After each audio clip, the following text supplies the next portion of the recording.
ในที่มีแต่คำถามมากมายว่าความรักมันไม่ง่าย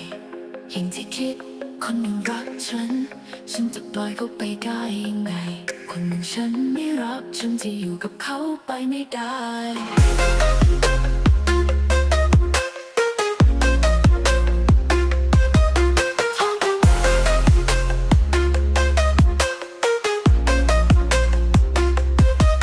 ความผูกพันที่มีมันช่างมากมายแต่ใจมันไม่รักทำยังไงก็คงไม่ใช่อยากจะจบเรื่องราวแต่ก็ทำไม่ได้เพราะกลัวว่าเขาจะเสียใจ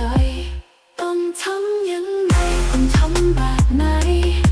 ถึงจะทำให้ทุกอย่างมันดีขึ้นความรักที่ไม่สมหวังช่างเจ็บปวดแต่ก็ต้องยอมรับมันอยากจะเริ่มต้นใหม่กับคนที่ใช่แต่ก็กลัวว่าเขาจะเสียใจต้องทำยังไงต้องทำแบบไหนถึงจะทำให้ทุกอย่างมันดีขึ้น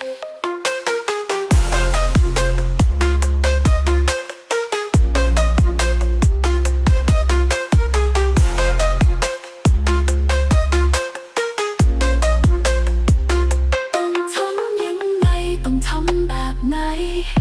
ถึงจะทำให้ทุกอย่างมันดีขึ้นต้องทำยังไงต้องทำแบบไหนถึงจะทำให้ทุกอย่างมันดีขึ้นความรักที่ไม่สมหวังช่างเจ็บปวดแต่ก็ต้องยอมรับมันอาจจะต้องใช้เวลาเพื่อเยียวยาแต่สักวันทุกอย่างมันจะดีขึ้นต้องทำยังไงต้องทำแบบไหน